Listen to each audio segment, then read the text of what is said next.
48. No Vacancies. December the 22nd, 1953. Merry Christmas, friends! Since this is Nativity Week, let's turn our attention this morning to that small-town story from Imperial Rome. Two weary travellers once pulled into that town in the early evening after a long and hard journey. They hadn't been anxious to travel, but the trip was a matter of necessity. Every man had to return to his birthplace, register for the imperial census, and there they were now. But there was no room for them at the inn. The town's one hotel had a no vacancy sign out. Sorry, all filled up. And they had no place to rest their weary flesh.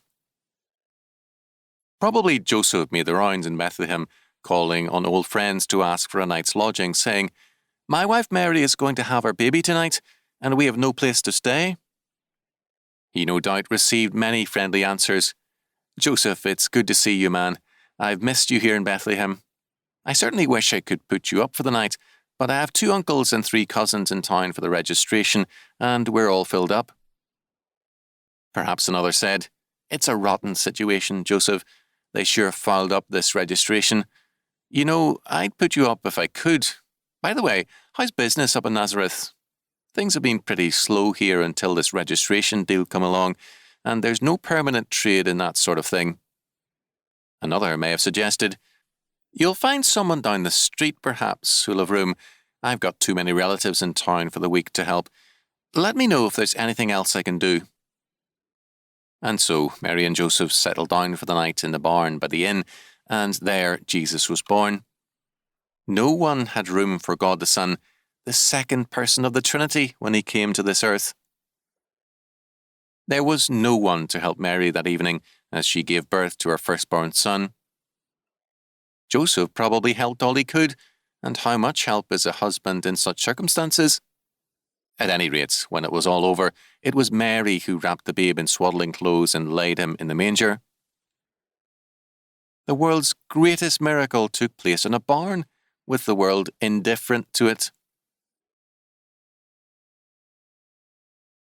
I wonder if this same thing isn't happening all too often today among us. Like Joseph's friends, we have our good excuses. But the truth is this: there is no room for him at the inn of our hearts. Our souls are busy inns that have no room for the Lord. We have time for everything else, but too little time for him. We say, "I couldn't give another hour to the church or to Bible study. I really am all for Christianity, but I just don't have the time to spare." Or else we declare, "I'm all for missions, but I can't give another $1 to that church. There are too many demands on my money, and I couldn't find a loose dollar anywhere." We mean well, of course, or so we tell ourselves and everyone else, but the plain fact is that our lives are all filled up, and so we turn the Lord away to make room for our trivialities. Most of us are busier than God wants us to be, or intended us to be. We have time and room for everything except him, who should come first. Will you have room and time for Jesus Christ this Sunday morning? We can be thankful for one thing. Although too often there is no room for him at the inn of our hearts, he always makes room for us.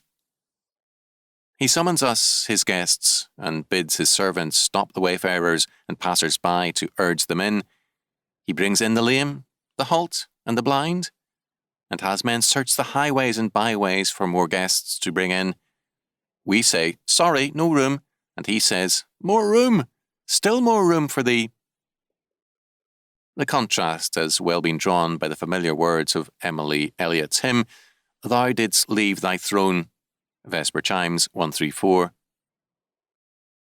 "Thou didst leave thy throne and thy kingly crown when thou camest to earth for me.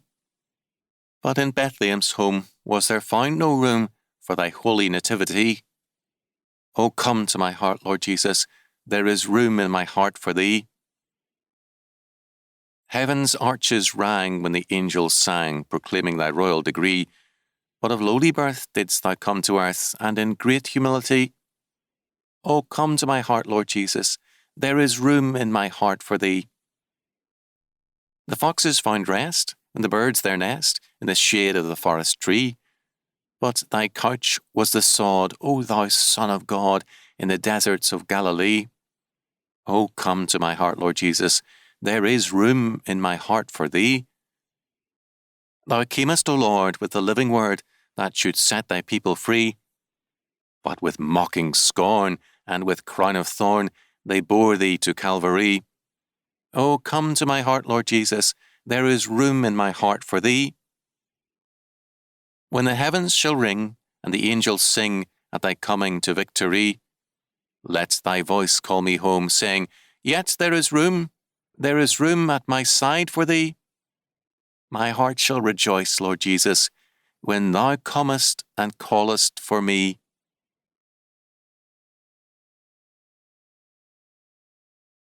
This has been a Chalcedon Foundation production, produced by Grace Community School and Nicene Covenant Church, published by Ross House Books. Copyright 2017, Mark R. Rushdoony. If you've enjoyed this audiobook, be sure to visit chalcedon.edu for more books and audiobooks by R.J. Rushdoony.